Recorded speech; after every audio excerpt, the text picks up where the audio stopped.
The students at these gates are paralyzed with fear, but none of them recognize the monster they created. Standing here with an army at my back, I realize they've forgotten the ghost they once kicked into the dirt. 2 years ago, I was ready to end it all, until a man on the news, who finished 7 of his own bullies, gave me a better idea. His message changed my DNA. Don't end your life, end theirs.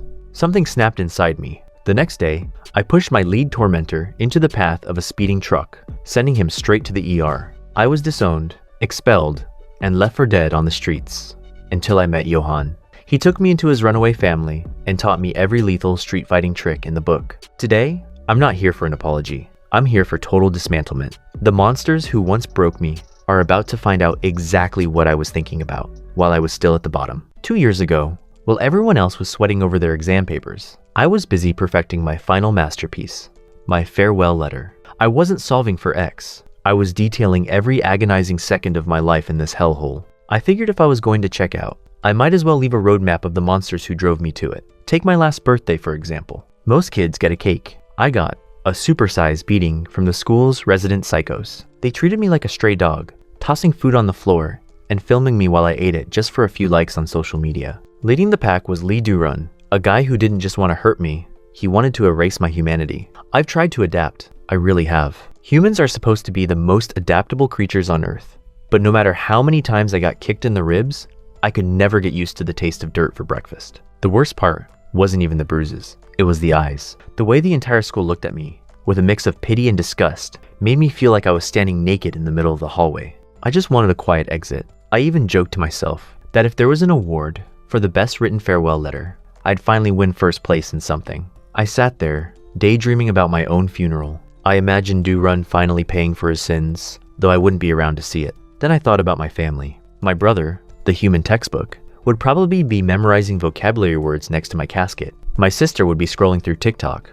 And my parents? They'd probably be relieved they didn't have to worry about their useless, failing son anymore. After the exam, I dragged my feet home to say one last goodbye. Dinner was a silent movie. I asked about my mom, but my brother didn't even look up from his books, giving me some half-baked answer before retreating to his room. I turned to my dad, hoping for one shred of connection, but he shut me down instantly. He was too busy watching the news to care about his son's mental collapse. Then, the TV screen changed everything. The news was covering a student who had just destroyed 7 of his bullies before turning himself in. This kid stood in front of the cameras with 0 regrets. He told the world he wasn't a criminal. He was a janitor cleaning up the trash that made his life a living hell. His message to victims like me: stop giving up, stand up, and start taking the trash out. If you're going to hit rock bottom anyway, drag the monsters down with you. That was the wake-up call I needed. Why should I be the one to disappear when I didn't do anything wrong? The rage started simmering in my gut. That night, I couldn't sleep. I spent hours obsessing over the devil killer, imagining myself as a high-stakes vigilante. But let's be real, I didn't have the stomach for a massacre. I just wanted to live a normal life.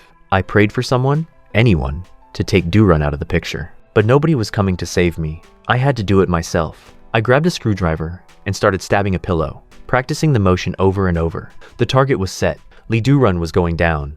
The next morning, the bravado vanished. I walked into school, shaking like a leaf. Before I could even process my plan, Durun appeared out of nowhere and slammed his hand into the back of my head. My hand drifted toward the screwdriver in my pocket, but as soon as I looked at his face, my soul left my body. It's like Pavlov's dog. The bell rings, the dog salivates. Durun looks at me, and I turn into a shivering coward. The screwdriver stayed in my pocket, and I stayed on the floor, taking punch after punch, while the warrior I imagined last night died a pathetic death. But Durun wasn't finished. He decided my birthday celebrations needed a grand finale at an abandoned construction site after school. He dragged me there and produced a cocktail that would make a landfill look appetizing. Soda, cheap booze, dirty socks, snack crumbs, and a generous helping of spit. He told me if I didn't drink it, I wasn't going home. I tried to resist, but a fist to the jaw quickly ended that debate. With 3 phones recording my humiliation, I choked down the liquid garbage. I vomited instantly, the smell alone enough to peel paint. Durun just laughed and told me to lick it up or he'd make a second round. By the time the sun started to set, my stomach was a war zone. I couldn't take it anymore. I bolted. I ran like my life depended on it. But Durun caught me in seconds, slamming me into the dirt and raining blows onto my face. As I lay there, shielding my head, a realization hit me. I only felt like a helpless animal when I saw his eyes. If I didn't look at him, he was just a thing, a target. As he grabbed me to drag me further into the shadows, I gathered every ounce of spite in my body. I didn't look back. I just lunged, shoving him with everything I had. He stumbled back, right into the path of a speeding truck. The sound was sickening. I didn't stay to watch. I ran until my lungs burned, passing people on the street who looked at me like I was a demon. When I finally reached home and crawled under my covers, reality crashed down. I was a murderer, or at least I tried to be. I spent the night trapped in a cycle of guilt and justification. Did I go too far? Maybe, but if I hadn't pushed him, he would have eventually beaten me to death. I went to school the next day, expecting handcuffs at the gate. I walked through the halls like a ghost, waiting for the sky to fall. But when I got to class, the seat behind me was empty. The teacher announced that Durun had been in a traffic accident and was currently in a coma. The police ruled it a jaywalking accident. I nearly laughed. I was free. No more beatings, no more cocktails, no more fear. For a few glorious hours, I actually felt human. I thought about confessing to ease my conscience, but then I looked at the sunshine and realized I wanted to enjoy this normal life for just a little longer. The peace lasted exactly one class period. 2 of Durun's lackeys approached me, whispering that they saw us together that night. Then, the police car pulled into the schoolyard. My name was called over the intercom. The second I stepped into the office, the dream shattered. They had the CCTV footage. The accident was officially reclassified as attempted murder. My teacher tried to defend me, but the video didn't lie. The devil killer's advice had backfired. The world doesn't care if you're a victim once you fight back. They only care about the blood on your hands. The trial was a blur. Because of my history as a victim, and the fact that I was forced to drink, the judge went easy on me. 2 years probation, no jail time, but my life was over anyway. My family looked at me like I was a contagious disease. My dad told me to handle my own mess. And then came the final blow, the school board meeting. I was the shame of the institution. They didn't want to hear about the years of torture I endured. They just wanted me gone. And so, the expulsion was finalized. I walked down the hallway, feeling like a ghost in my own life, while the NPCs whispered and pointed. Some looked at me with pity, others with disgust, but mostly, they just treated me like a freak show. I wanted to scream. I was the one who spent 3 years being treated like a doormat. But the second the doormat fights back, suddenly I'm the monster. I figured home would be my sanctuary, but life isn't a K-drama. It's a horror show. My old man didn't even let me pass the threshold. He told me to get out of his sight, like I was a piece of expired meat. Standing there in the pouring rain, watching my family turn their backs on me, I realized I was truly alone. No school, no home, just me and a whole lot of trauma wandering the streets. Naturally, I wandered into a dark alley because the universe loves a cliche. And who else would be waiting there but Durun's fan club? 4 of his bottom-tier lackeys cornered me, looking for a little payback. They started tenderizing my ribs with umbrellas, and honestly, I was too tired to even care. I felt my bones groaning under the weight of their self-righteousness. The leader, this absolute genius, had the audacity to call me evil for what I did to Durun. Irony is officially dead. He told me if I wanted to live, I had to bark like a dog to apologize to their precious leader. That was the snap. Something inside me just broke. I looked at these pathetic pack hunters and realized they weren't the law. They were just trash that needed to be taken out. I reached out and grabbed the first thing my hand touched, a solid, beautiful brick. Yellowshirt didn't see it coming. I introduced that brick to his skull with enough force to make his ancestors feel it. I didn't stop. I climbed on top of him and started remodeling his face until he stopped moving. For a second, I felt like a god. Then, reality hit. It was 3 against 1, and while I had a brick, they had actual weapons. They swarmed me. I tried swinging wild, managing to clip one guy's hand, but then a wooden club met the back of my head, and the lights went out. They dragged me up by my hair, demanding I bark again. I looked at them through a veil of my own blood, my eyes probably looking like a rabid animal's. Just as I was preparing to meet my maker, a guy walked into the alley, holding a cup of ramen. He looked at the scene and asked why we were playing in his house. The bullies, being the high IQ individuals they are, started trash-talking the homeless guy. Big mistake. This new guy, let's call him the Ramen Reaper, didn't even break a sweat. He launched his cup of noodles into one guy's face and followed it up with a kick that looked like it belonged in a professional highlight reel. In 30 seconds, the entire squad of bullies was folded like laundry. The leader tried to swing his stick, but the Reaper just toyed with him, brandishing a fake wrapped knife that leaves the delinquent nearly losing bladder control in sheer terror. Having thoroughly broken the boy's spirit, the Reaper finishes him off with a punishing kick. I watched from the dirt, mesmerized. This guy was on a completely different level. I begged him to train me. I needed that power, but he just looked at me like I was a soggy napkin. He called me a greenhouse flower and told me I'd die in a day if I tried to live in his world. But I'm nothing if not persistent. I followed him like a lost puppy, watching him live his wild, animalistic life. I saw him dismantle another group of thugs later that day, and it only fueled my obsession. Eventually, he got bored of me stalking him. He decided to give me a test. He pointed me toward Park Dong-hun, a 187 centimeters human gorilla, who got kicked off his baseball team for being a violent psychopath. This guy's grip strength alone was enough to turn my hand into a bag of crushed ice. I stood there, shaking, trying to remember the plan. I took the leap, literally. I jumped off a high wall and tried to dropkick him into the pavement. It worked for about a second before he stood up and started using my face as a speed bag. I was getting demolished. I tried to use the feral style I saw from the Reaper, but I was just a kid getting mauled by a bear. But I had an ace up my sleeve. I pulled out a knife, wrapped in newspaper, and chugged toward his stomach. The sight of steel sent the big guy into a panic. He scrambled back, terrified of getting gutted by a crazy kid. I chased him into a dead end and started wailing on him, fueled by every humiliation I'd ever suffered. He eventually started begging for mercy, claiming his ribs were broken. The high didn't last. My grip slipped, and Dong-hun saw his chance. He wrestled the knife away from me and went for the kill. He stabbed it straight into my leg, only for the newspaper to fall away, revealing a plastic school ruler. The silence was deafening. Dong-hun's fear turned into pure, unadulterated rage. He started pounding me into the concrete, determined to end me for making him look like a coward. Suddenly, a cold cascade of iced tea begins pouring directly over his head. The Reaper was back. He looked disappointed, told me I failed the test, and then casually punted Dong-hun into the next zip code. I thought it was over. I thought I was destined to be a victim forever. But then the Reaper sat down in front of me. He offered me one last chance, but warned me that it would be a descent into hell. He didn't take me back to school. He took me to the center, a place where the real monsters live. These weren't school bullies. These were the desperate, the broken, and the truly dangerous people who had nothing left to lose. He literally kicked me through the door of a rundown shack and told me to just survive.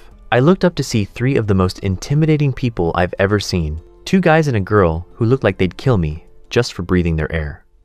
The red-haired leader looked at me like I was a bug under a microscope. He asked if I was the one Johan sent to learn how to fight. I was shivering on the floor, realizing that my revenge journey had just hit a very bloody dead end. So, Johan dumps me at this house of misfits, and the welcoming committee is basically three people looking at me like I'm a piece of chewed up gum stuck to their shoe. The red-haired guy, D-Jop, is visibly disgusted when he realizes I have zero skills, zero muscles, and zero survival instincts. I'm basically a human participation trophy. But since Johan has the final say, I get to stay. My luxury suite? The laundry room. Honestly, compared to getting my ribs rearranged at school, sleeping next to a vibrating washing machine feels like a 5-star resort. D-Jop tells me I have to pay for my stay with my body, which sounds incredibly suspicious until I realize he just means I'm the new designated housemaid. I spend my days scrubbing toilets and playing Cinderella, but I'm not complaining. For the first time in forever, I have a place where I'm not getting kicked in the teeth every hour. But the streets outside? That's a different story. This neighborhood is basically a gathering hub for every runaway delinquent in the country. It's a literal jungle. I'm walking outside, trying to mind my own business, when some budget thug corners me. He starts accusing me of looking at his girlfriend's legs. Buddy, I'm trying to look for a reason to keep living. I don't have time for your insecurities. I actually try to throw a punch for once, but the guy freezes. Not because of my pathetic fist, but because D-Jop is standing right behind me like a final boss. D-Jop folds the guy like a lawn chair, and we head home. But the trash doesn't like being thrown out. The thug gets some mystery help, and decides that since he can't win a fair fight, he'll just commit mass murder. He finds a massive gas tank, and starts pumping gas into our house while we sleep. I only wake up because nature calls, but I got hit by the sharp, lethal scent of gas filling the home. D-Jop and the others are already out cold. I realize I'm the only thing standing between my new family and a coffin. I burst outside and find the same thug from earlier, looking real proud of his amateur chemical warfare. He bolts like a coward, and I give chase, even though my lungs feel like they're on fire. Now, Why am I suddenly acting like a hero? Because before this, I was literally stalking D-Jop, begging him to teach me how to fight. He tried to get rid of me by giving me a mission to jump rope 100,000 times. He thought I'd quit. Instead, I stood on that roof and jumped until my legs turned into wet noodles. I hit 47,000 inches one night. D-Jop played it cool, but I saw his eyes pop. He realized I'm not talented. I'm just a special kind of crazy. Earlier, I've already moved my new family to safety, but I can't just let this go. I woke D-Jop and laid it all out for him. The gas, the threat, the fact that someone actually tried to erase us. I told him straight, I'm going after that bastard myself. But I made sure to strike a deal first. I made him promise that if I actually catch the culprit, if I prove I'm capable of hunting down a shadow, then he has to finally train me. Back in the alley, the fight is a total mess. The guy pulls a knife, and suddenly, my training feels very useless. He starts hacking at me, and I'm just dodging for dear life. Eventually, I realize I can't win a technical fight, so I commit to the all-or-nothing tackle special. I grab him, and we both fly over the balcony railing. We hit the ground hard. The guy is out cold after his head meets a utility pole, but I realize I'm leaking. The knife fell during the drop and decided to park itself in my stomach. I wake up in the hospital, surrounded by the squad. Johan shows up, looking like he's actually impressed. I'm still breathing. He tells me it's time to stop playing house and start learning how to actually kill. I'm in. I'd jump rope another 1,000,000 times if it meant never being a victim again. Once I'm out of the hospital, the vibe changes. The family actually likes me now. We're eating grilled meat, and they're making fun of me for being a bottomless pit. It turns out they're all runaways, with crappy backstories just like me. D-Jop admits that being alone in this society is a death sentence, so we might as well be trashed together. But pride doesn't pay the rent. Since Johan is a top-tier leader who refuses to do manual labor, the rest of us have to get jobs. I end up at a pizza shop in a back alley. It's a total dump, and the owner is a grumpy old man who screams more than he breathes. But then I see her, Na-Un, the owner's daughter. She's a literal angel descending into this crusty pizza hell. One smile from her, and suddenly, I'm a professional pizza chef. I'm blushing like a generic rom-com protagonist, fumbling with pickle jars and breaking plates like a total klutz. She just laughs and helps me clean up, even keeping my mistakes a secret from her dad. I'm thinking, finally, a win for Gajun. But the universe can't let me be happy for more than 5 minutes. Some cigarette-breathing boomer comes into the shop and starts acting like he owns the place. Na-Un politely asks him to smoke outside, and this subhuman trash responds by screaming at her and pouring a glass of soda right over her head. My blood starts boiling. I'm ready to catch another assault charge. My hand is already reaching for a chair to introduce to his skull, but then, the owner, her own father, grabs my arm. He doesn't fight. He doesn't scream. He just bows and starts apologizing to the guy who just humiliated his daughter. I'm standing there, frozen, watching the man I thought was tough crumble into nothing, wondering why the world keeps letting the worst people win. The old man snapped at me for wanting to step in, asking if I was trying to get his shop burned down. Apparently, this neighborhood is crawling with Hanguang bottom feeders, and the locals have learned that breathing is a privilege granted by thugs. It's the kind of logic that makes me want to vomit, but Na-Un just gave me that adult smile, thanking me for having a heart. She's my age, but she's already accepted that her life is a series of humiliations just to keep the lights on. It's depressing as hell, but I wasn't just a victim anymore. My education had officially started on a rooftop with Johan. He was lounging there with a book, looking like a sensei who'd rather be anywhere else. His first lesson? Kill the fear. He smacked me with his book, just for standing there like a statue. He told me not to get cocky, just because I tripped one guy into a truck. If I can't land a hit on my own, I'm just a lucky corpse. I asked him how to get better, and he just gave me that "I'm about to ruin your life" grin.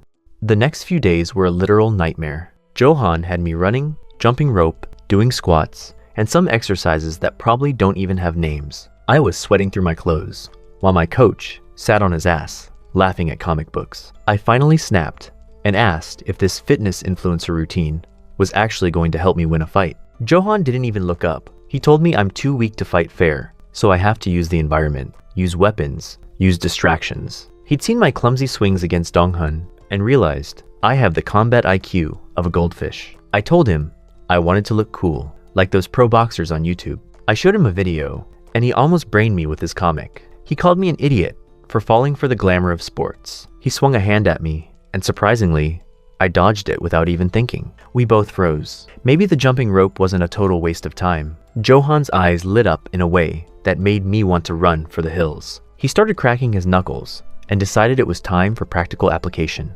Translation: he was going to beat the lessons into my muscle memory. While I was getting tenderized by Johan, the local gang scene was heating up. A guy named Ki Woong, a total psychopath who likes hitting people with blunt objects, was looking for Johan. He used some poor kid as a human punching bag just to send a message. He gave his lackeys 30 minutes to find Johan, or he'd start breaking more bones. These guys are the real deal, the kind of monsters that make school bullies look like Boy Scouts. I was heading to the pizza shop, wondering if I could ask for my paycheck early, when I saw the front window smashed to pieces. My heart dropped. Inside, a human mountain named Kim Tae-yang was holding the owner by his collar.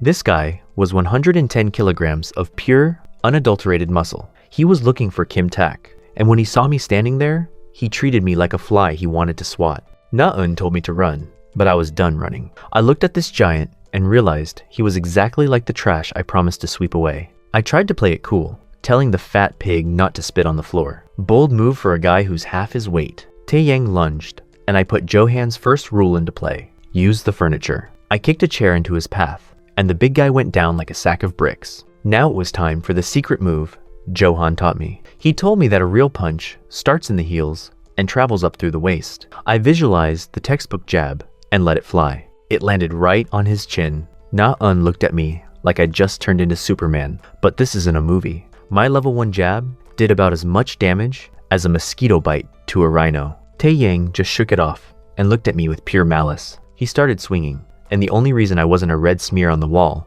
was the dodging drills Johan put me through. I was playing a dangerous game of cat and mouse for 10 minutes until my lungs started screaming. Tae-yang finally caught me. One punch from him felt like getting hit by a wrecking ball. He grabbed me by the throat, lifting me off the ground like a doll. I was blacking out, my eyes rolling back into my head. I thought this was the end of the Gajun Chronicles. Then I remembered the dirty rule. I gathered every bit of spit in my mouth and launched it directly into his eyes. Rule number 2, obscure the vision.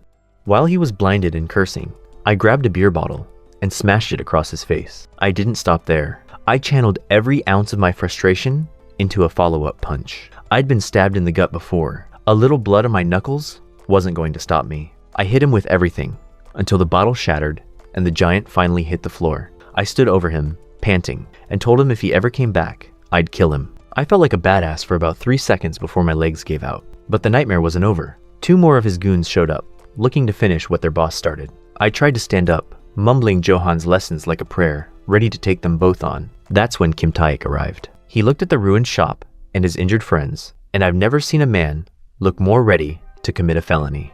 He didn't even break a sweat. He dismantled those 2 goons in seconds, folding them until their faces didn't look human anymore. He dragged the truth out of them. This was all ordered by Ki Woong and the Han Guang gang. Apparently, this whole area is a lawless zone where the police don't even bother to show up. The Han Guang is a massive syndicate of runaway teens and hardened criminals. They targeted the pizza shop to send a message to our little family. The owner reveals that they burnt his friend's shop. The guy has been living in fear for years. Na-eun finally broke down, her mature facade crumbling into tears. Seeing her cry hurt worse than any punch I'd taken. The news of the shop getting trashed eventually reached D-Jop. He was on the phone with Kim Taek, discussing how to deal with Ki Woong, when he saw another Hangguang crew harassing an old lady and her grandson across the street. D-Jop doesn't do negotiations. He hung up and went full wrecking ball on them. He was winning, looking like the unstoppable force I knew he was. But he forgot one thing: monsters don't fight fair. Just as he was checking on the kid, Ki Woong appeared from the shadows. Without a word, he swung a metal baseball bat directly into the back of D-Jop's head. The sound was like a hollow crack of a whip. D-Jop went down hard, blood pooling under his chin. The Hangguang didn't just want to fight, they wanted to erase us. And right now, they were winning. So, apparently, my new family has a very interesting way of handling a crisis. Ga Young was absolutely losing her mind, screaming at Kim Tak for being a total magnet for trouble. She figured if he just let the Hangguang thugs trash the pizza shop, we wouldn't be in this mess.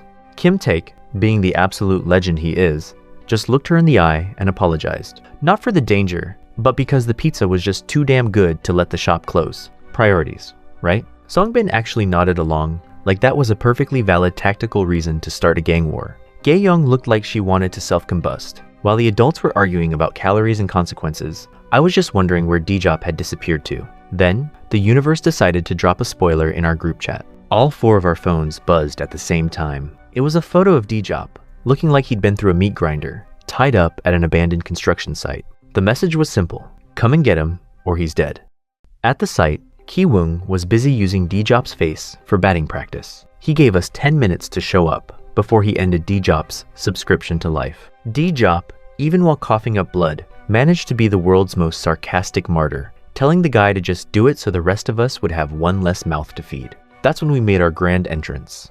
Kim Taek had tried to tell me to stay home. He asked if I really thought a kid who barely knows how to throw a punch could help. But I'm not exactly great at following directions when my friends are being used as footstools. Gae-young stared down the dozen or so thugs surrounding us, her face twisting into a snarl. She didn't waste time with pleasantries. She pointed a finger right at Ki-woong's ugly mug and started roasting him for being a coward who hid behind numbers. The fight broke out like a dam bursting.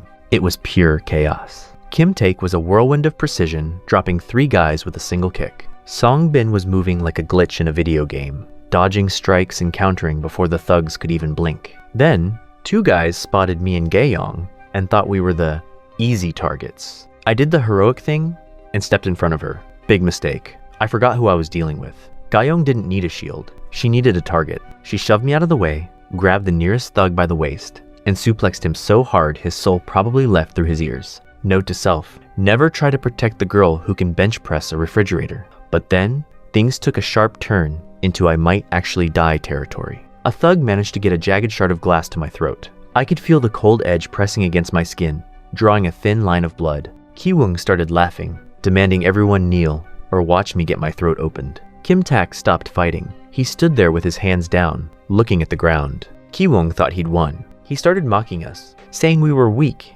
because we cared about a useless brat like me. He didn't realize who he was talking to. I'm the kid who spent years writing my own will. I've lived in hell so long I've got a VIP pass. I didn't wait for Kim Taek to save me. I grabbed that shard of glass with my bare hands, ignoring the pain as it sliced into my palms, and shoved it back. I wasn't a hostage. I was a ticking time bomb. Kim Taek didn't miss the opening. He lunged at Ki-woong, delivering a punch that sounded like a gunshot.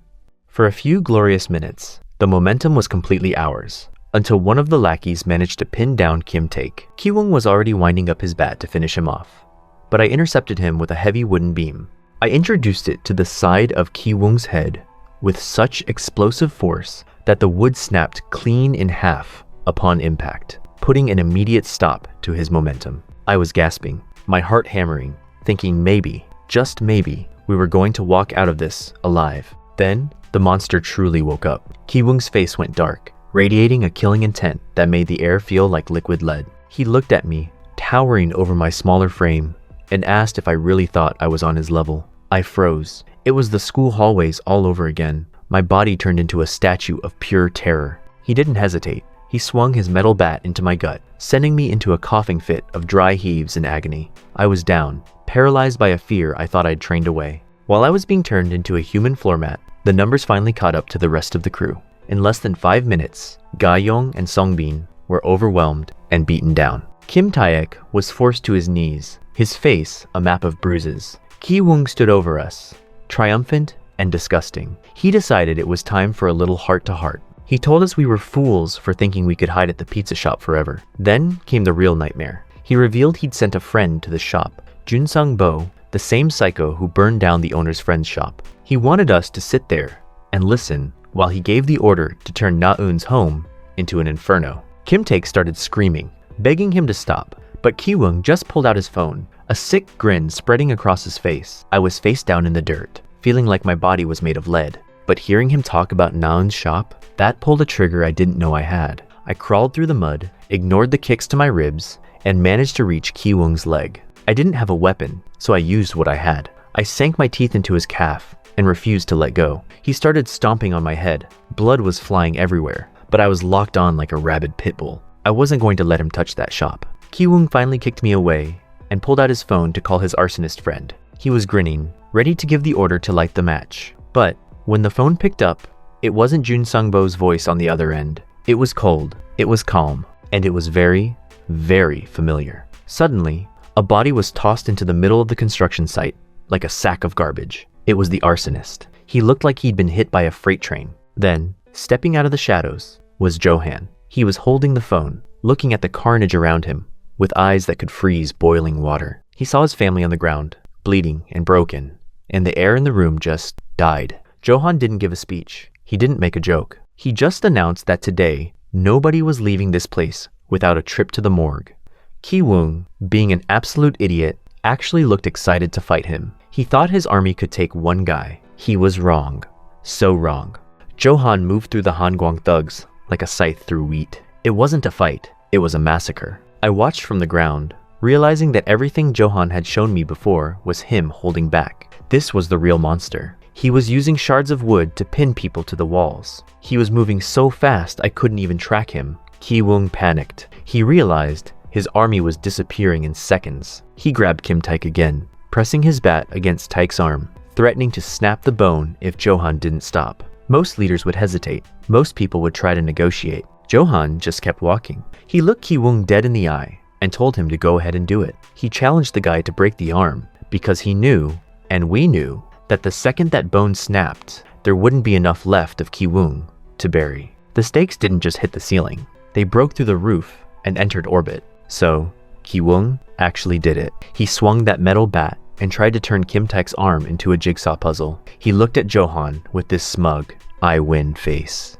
waiting for the tears. But Johan, he didn't cry. He just kicked over a literal barrel of fire and basically told the universe to hold his beer. This is where Ki-woong realized he had royally screwed up. See, his own boss had warned him, stay away from Johan. Apparently, Johan is on the same level as the big boss of Hangguang himself. But Ki-woong thought he was a main character. Spoiler alert, he wasn't. Johan didn't even break a sweat. He started using Ki-woong's own men as human shields, dodging swings like he was playing a VR game on easy mode. It was a 1 versus 5, but it felt more like a tiger in a room full of kittens. Johan treated the last henchman like a warm-up, and then looked at Ki-woong. He called him dessert. If someone says that to you in a dark alley, just lay down and accept your fate. Ki-woong tried one last desperate swing, but Johan countered with a kick that bent the guy's metal bat and probably a few ribs. Ki-woong tried a pathetic ground tackle, but Johan just snapped his arm like a dry twig. The screaming was music to my ears, honestly. Johan didn't stop there.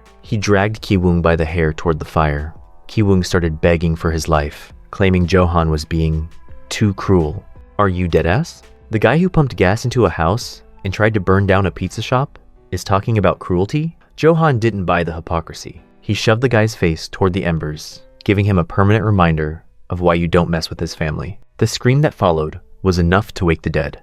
After the smoke cleared, Johan picked up the unconscious D-Jop and looked at me. He gave me that, this life sucks, doesn't it? He smiled and told me it's time to go home. We survived the first wave, but the hospital stay wasn't exactly a vacation. We were broke, unemployed, and covered in stitches. Luckily, the pizza shop owner stepped up and paid our bills. I guess saving his daughter from a mountain of muscle buys you some loyalty. But Johan wasn't relaxing. He gathered us for a family meeting and dropped a truth bomb. Hangguang isn't going away. They're a hive of runaway psychos. And as long as someone like Ki-woong is leading them, they'll keep coming back. We had a choice, run away or stay and fight. D-Jop was the first to speak up. He's got nowhere else to go, and neither do I. I asked Johan for a shortcut to getting strong. I was tired of being the anchor that drags everyone down. Johan actually looked impressed for once. He told me I was learning fast, but if I wanted to survive the real monsters, I needed a special training session. He told me I had to master speed and adaptability. I was ready for anything, or so I thought. Back at the pizza shop, things were finally peaceful, until I saw Na-eun. She's usually the perfect angel, but today, she was digging through trash with trembling hands. She found a teddy bear she'd thrown away and looked like she was about to have a breakdown. It turns out, she was being targeted by a perfect student named Donghan. This creep was leaving bears with hidden cameras inside them. I went to the school to wait for her, trying to look cool in my new black denim and Converse. Thanks to D-Jop's fashion advice, I felt like a poser, but I had a mission. Then I saw him, Donghan, the golden boy, trying to give her another bear. I watched as Na-eun finally snapped, throwing the toy in the dirt and calling him out for the hidden cameras. The nice guy act dropped instantly. Donghan's face twisted into something demonic. He tried to grab her, so I stepped in. His friends started mocking me, calling me a loser in a costume. I told Donghan he was about to get his teeth kicked in by a loser. He didn't take me seriously until he realized he was a pro boxer and I was just a street fighting novice. He landed a hook on my jaw that turned my world sideways. He started flexing his boxing credentials, telling me I should stick to being a victim. We would have settled it there, but the crowd of students and their smartphones forced him to back off. He whispered that he'd remember my face.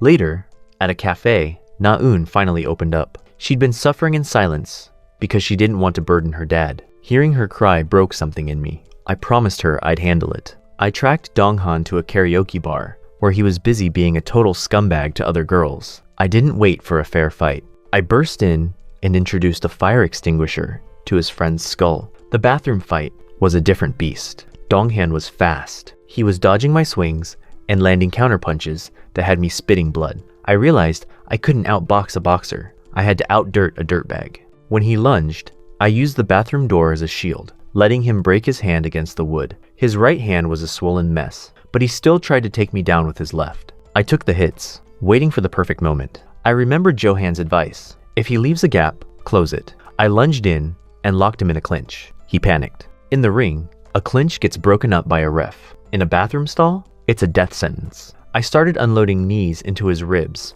and freestyle punching his face until he started begging. I told him if he ever went near Na-eun again, I'd kill him. But of course, his goon friend showed up to save him. They pinned me against the wall, and Donghan grabbed the fire extinguisher, ready to turn my head into a pancake.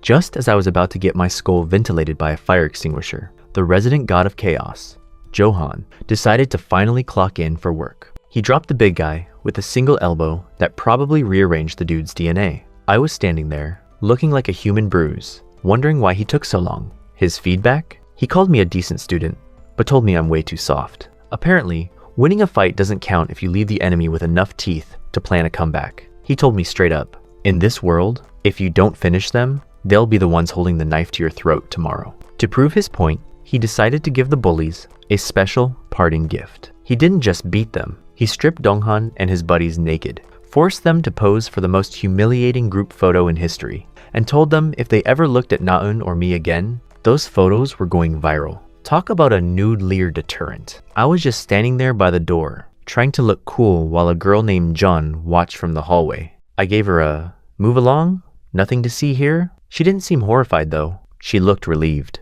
Turns out, Donghan wasn't just a one-trick pony. He'd been terrorizing half the girls in school.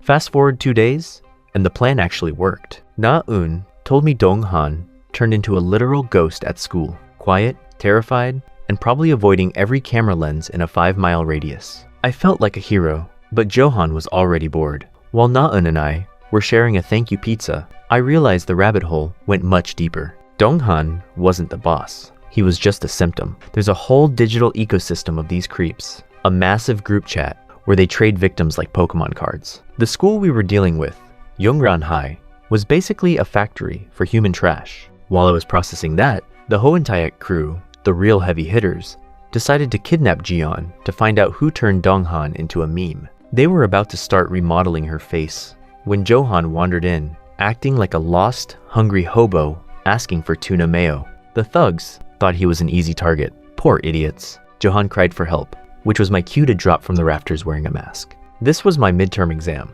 Practical violence, 101. Johan sat back and treated the fight like a Netflix documentary. I was up against 2 guys, and let me tell you, the fair fight is a myth invented by people who've never been kicked in the ribs. I was getting handled. Every time I blocked one guy, the other was there to blindside me. I felt that old victim energy creeping back, that urge to just curl up and wait for it to end. But then, I looked at Johan's smug face and snapped. If I couldn't beat both, I'd make sure one of them never wanted to fight again. I lunged at the orange-haired guy like a rabid dog, ignoring the punches raining down on my back. I didn't care about winning. I cared about damage. By the time I was done, I was holding a broken bottle and staring down the last guy with eyes that said I had officially lost my mind. The thug actually tripped over a rock and started begging for his life. I collapsed right there, my body finally admitting it was broken. The thug takes his shot and lunges at me, but Johan shuts him down with effortless ease. Instead of a brutal counter, he treats the attack like a total joke, stopping the guy in his tracks and giving him a mocking tap on the head just to troll him. Before the thug can even process the disrespect, one cold stare from Johan is all it takes to send him sprinting away in pure terror. Johan just sighed, threw me over his shoulder, and carried me home. Back at the house, Ga-young was patching me up while I complained about the 1-on-2 handicap. Johan just laughed. He told me bullies don't wait in line to take turns hitting me. If I want to survive a school full of monsters, I have to learn to handle a pack. He told me I shouldn't be proud of a lucky win. I should be terrified of how weak I still was. But a hunter doesn't wait for his prey to get strong. We went to a quiet park, but the vibe is anything but peaceful. It's that familiar, sickening sound of 4 bottom-tier thugs playing Take the Lunch Money with a kid who looks like he's made of glass. I'm watching from the shadows with Johan, who's looking at the scene with the same amount of interest he'd give a puddle of water. He doesn't move. He just points at the group and gives me that silent command, go handle it. All of them, on my own. As I step into the light, my brain starts cycling through the street fighting 101 lessons Johan's been drilling into my skull. He was brutally honest. I don't have the raw talent for a fair fight. If I try to play by the rules, I'm basically asking for a hospital bed. In the streets, there are no referees, only results. He taught me to be the dirtiest player in the game, to use every underhanded trick in the book, because, apparently, that's the only way a weakling like me survives a crowd. A few days ago, on a quiet rooftop, the training got specific. Johan showed me the power of a hook. He told me a single, well-placed punch to the jaw could shut anyone's lights out instantly. I was skeptical. I can barely open a jar of pickles, let alone drop a human being with one hit. But Johan explained, it's not about muscle, it's about the sweet spot. He showed me the exact angle to turn my arm to catch the jaw perfectly. Back in the present, it's time to see if I've actually learned anything, or if I'm just about to get my teeth kicked in.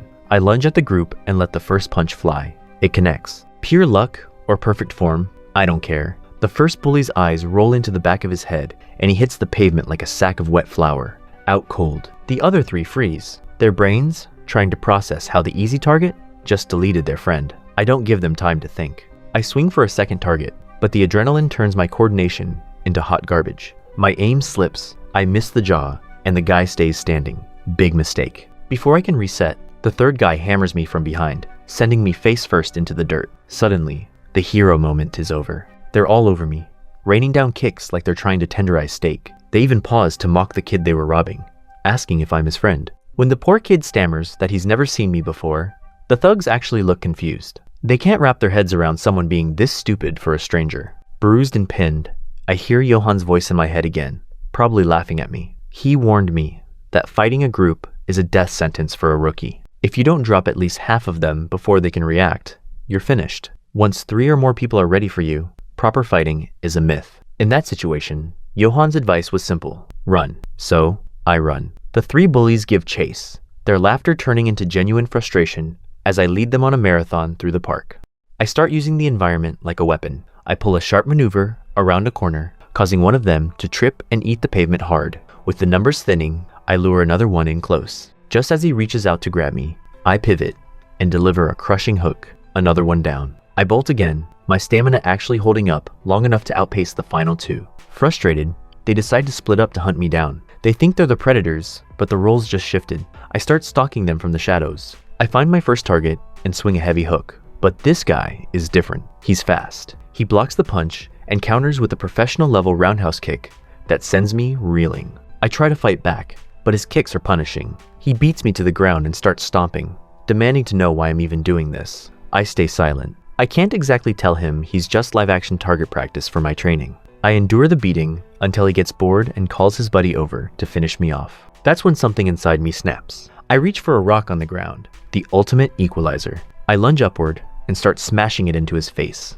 with this frantic, primal energy I didn't know I had. When the second bully arrives, he freezes in horror. I probably look like a total maniac, face splattered with blood and eyes wide. He yells at me, asking what my problem is. Why go this far for people I don't even know? I flash back to my own past, all those times I was beaten for absolutely no reason. I look at him and realize I don't need a deep, philosophical motive. I'm doing this just because.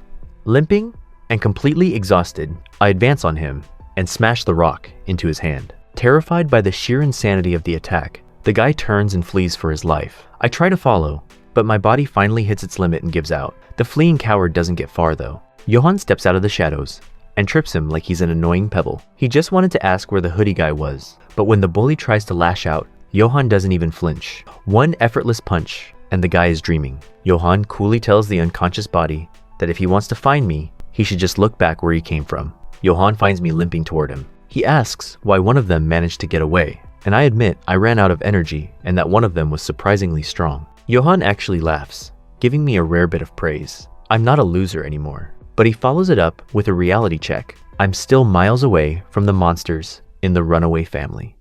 2 days later, the vibe shifts to Dongyeon High School, and the air is thick with tension. Two notorious gangsters, Se-hun and Kim Dongjin, are gossiping like schoolgirls about a rumor. Apparently, someone is systematically hunting down the school's bullies. Se-hun thinks their subordinates are just getting soft, but Dongjin is worried about their brand. He tells Se-hun to find this bully hunter, some guy in a hoodie, usually seen with a dude sporting a wolf cut. While they're talking at the sinks, two students accidentally splash water on Dongjin. Big mistake. Se-hun reacts instantly, kicking one of them into the floor and relentlessly stomping on him. A classmate tries to intervene, warning them that these are third-year athletes. Se-hun couldn't care less about seniority. He turns to attack the witness, but his fist is caught by a massive hand. It's Han Jisoo, the leader of the student athletes. He tells them the third years have only been ignoring their trashy behavior because they're busy training for college. Se-hun isn't intimidated. He launches a kick, which Jisoo blocks, and for a second,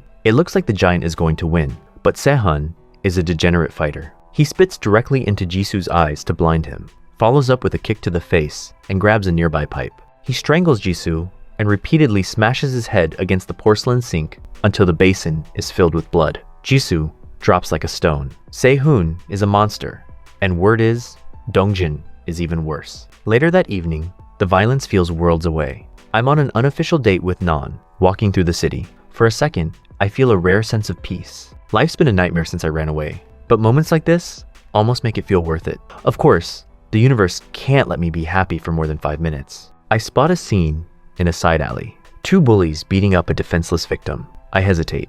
I want to stay with Noun. I want to be selfish and ignore the world. But the memory of being the one on the ground, the horror of being a victim, won't let me walk away. I make a lame excuse about needing a bathroom and slip into the alley. I handle the two bullies quickly, dropping them with single punches. But something feels off. They didn't look like bullies. They looked scared. I turn to the victim, who's huddled in a hoodie and glasses. He looks up and remarks that I'm a surprisingly good fighter. I figure the job is done and turn to leave, but his voice stops me cold. "Do you want to fight me?" I freeze, totally confused. Before I can react, the victim lunges forward, grabs my hoodie, and rips off his disguise. It's Se-hun. The whole thing was a setup. He used himself as bait to catch the bully hunter. Se-hun attacks with a powerful kick. I realize this is payback for the Dongjin bullies I've been taking out. Seeing his lean build, I think I have a chance. I was wrong. His speed and power are on another level. He pummels me with a flurry of strikes, knocking me to the ground before I can even land a hit. He starts mocking me, daring me to at least touch him. I swing wildly in a rage, but he slams me into the pavement and starts a brutal ground and pound. Desperate and regretting every life choice I've ever made, I reach for a handful of dirt and fling it into his eyes. It's a classic Johan move. While he's blinded, I launch a surprise kick, but Se-hun doesn't even flinch. He blocks it and immediately counters with a sickening low blow. His pride is hurt. He can't believe a loser like me was the one causing trouble for his gang. He kicks me repeatedly between the legs, then goes back to turning my face into a speed bag. Cut to Noun, sitting on a stone bench and wondering if I fell into a portal in the bathroom. I'm not picking up my phone, so she eventually walks toward the alley where she last saw me. The scene she finds is heartbreaking. I'm trembling, bent over and cursing, with tears still falling. We move to a nearby park to sit down, and she asks if I'm in pain. I just lower my head, trying to keep whatever dignity I have left, and say I'm fine. Noun hesitates, then asks the real question. Why do I keep doing this? After everything with Donghan, why am I still hunting Dongjin kids? Is this just Johan's practical training? She tells me that when I fought the Hankwang guys and Donghan, I looked like I was at my absolute limit, like I didn't care if my body got destroyed. She's worried that if I keep going, something permanent is going to happen. She begs me to stop. I think for a moment and decide to tell her the truth about my past. I lost everything because of school bullies. My entire life was taken from me, and they felt satisfied doing it. I used to want to leave this world entirely. Just remembering that time makes me feel like I'm suffocating. I can't keep living if I'm constantly surrounded by the feeling of being a failure. I fight so I can survive, so I can feel like I actually exist. Nan looks at me with pure sympathy. She decides right then that she won't tell me to stop anymore. If this is what I need to do to live, then that's enough for her. In fact, she admits she wants to punch them too. She smiles and tells me to get revenge on those evil people for her. She tells me I'll get stronger and not to torture myself over one loss. What kind of man retreats after one defeat? I actually smile. Finally, someone gets it. Suddenly, Noun remembers something. She asks what I'll do once I get revenge on all of them. I'm stunned. I've never thought that far ahead. I have no idea. After a second, she drops a bombshell I never expected. You should take over my family's pizza shop. I'm startled. Is business really that bad that she's handing me the keys? She just jokes along, saying I busted her. I don't know how much of it was a joke, but looking at her, I feel a massive wave of gratitude. For the first time, the stakes just hit the ceiling, because now I actually have something to lose. Back at the Johan family headquarters, Johan takes one look at my face, which currently looks like a topographical map of a car crash, and starts roasting me immediately. He tells me I shouldn't have started a fight without him around to hold my hand. I'm sitting there in a cloud of gloom, telling him I'm basically a walking dead man. Se-hun didn't just beat me. He took my photo. He's hunting me. The entire Dongyeon High crew is going to be on my neck until there's nothing left. Hong Sung starts getting worried. But D-Job? This guy lives for the chaos. He starts scowling, talking about how anyone touching a member of this family is basically signing their own death warrant. He's acting like he's about to go on a 1990s action movie rampage, curious to see if high schoolers' bones still snap like dry twigs. But suddenly, Johan gets that look in his eye. He tells the rest of them to stay out of it. He looks at me and drops a bomb. If I am a member of the great Johan family, I should be able to handle an entire school. I thought I misheard him. He wants me to conquer Dongjian High, a chronic bullying victim cleaning out an entire school of thugs. He says it sounds interesting, like he's recommending a Netflix show, instead of telling me to commit mass battery. He calls it my homework. I try to argue I just got turned into a human speed bag, and now I'm supposed to go back for more? Johan just plays the disappointed dad card. He asks if I'm really going to run away again. If I can take down a whole school, the bastards from my past will be nothing. He tells me I need to crawl out of my loser shell. Fine. I'm convinced. I'll either be the king of the school or a permanent resident of the ICU. The next day, my face is trending for all the wrong reasons. The photo of me getting pulverized by Se-hun is being passed around like a trophy. I walk past two guys who are laughing their heads off, betting that I can't even get out of bed. They're talking big about how they'll repay the punches I landed earlier, but they don't realize I'm standing right behind them like a sleep paralysis demon. I ask them what exactly they were planning to do. Before their brains can even process that the dead man is walking, I launch a surprise hook into the first guy's jaw. His buddy tries to charge in, but he eats a fist to the face before he can even blink. He's clutching his nose, stammering about why I'm back. I tell him the truth. I'm here to grind the entire school into pulp. I don't care about his excuses. I just need the boss list. Johan told me the secret to conquering a school is simple. Don't overthink it. Most gangs are just 80 useless idiots following one guy. Take down the head, and the body dies. The terrified goon finally spills the tea. The top dog is a guy named Ho In-taek. He's a ghost, never shows up, but supposedly people freeze just looking at him. Below him are the two lieutenants, Se-hun and Kim Dong-jin, the middle school legends that even the seniors are afraid to touch. I get their numbers and announce that the school is under new management. But then I get home and the tough guy act starts to crumble. I'm washing dishes and spiraling into an existential crisis. Se-hun already turned me into a pretzel once. How am I supposed to win? I accidentally vent out loud, and Johan just laughs at me. He tells me to stop being scared of amateurs. I beg him for the secret sauce. How does a short-range weakling like me beat a guy with arms like a windmill? Johan doesn't even bother teaching me himself. He assigns the task to Hong. I'm confused as hell. What is she supposed to teach me? A few days later, Se-hun gets a special delivery on his phone. A photo of one of his guys unconscious, and a text calling him a dog. The stakes hit the ceiling as he roars over to the bridge on his bike, itching for blood. He's been tipped off that I'm coming for him, and he's been waiting to finish the job. He gets to the bridge and starts screaming for me to come out, but the night is dead silent. He calls the number that texted him, and he hears a ringtone nearby. He follows the sound, talking trash about me being a coward, but all he finds is a phone lying on the dirt.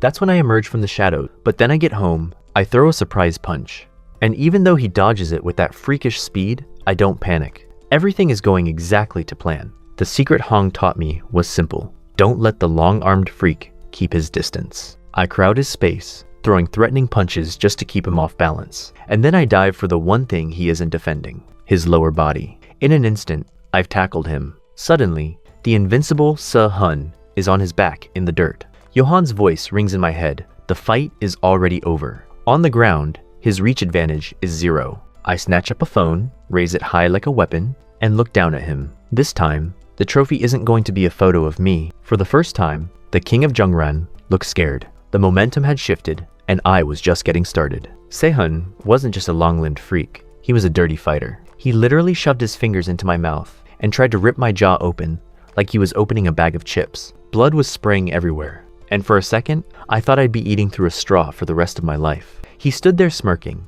asking if I had any more tricks before he ended my career. The fear started creeping back. My ambush was over, and I was officially out of clever ideas. He didn't give me time to breathe. He launched a kick that felt like getting hit by a swinging lead pipe. I tried to block, but with those stilts he calls legs, he was landing hits on my ribs before I could even reset. He started mocking me, asking where that conquer the school energy went. But if there's one thing I'm good at, it's being a fast learner. I realized if I wanted to win, I had to stop being a boxer and start being a monster. I waited for him to get close. Then I channeled my inner Ga Yong. I delivered a brutal, no-nonsense knee directly into his groin. While he was busy seeing stars and questioning his future lineage, I grabbed his mouth and gave him a taste of his own jaw-ripping medicine. Up on the bridge, Johan was watching like a proud, twisted father. He saw me mimicking the enemy's moves and actually cracked a smile. Apparently, my ability to copy violence is the only thing keeping me in his good graces. Se-hun was reduced to a shivering mess, begging me to stop.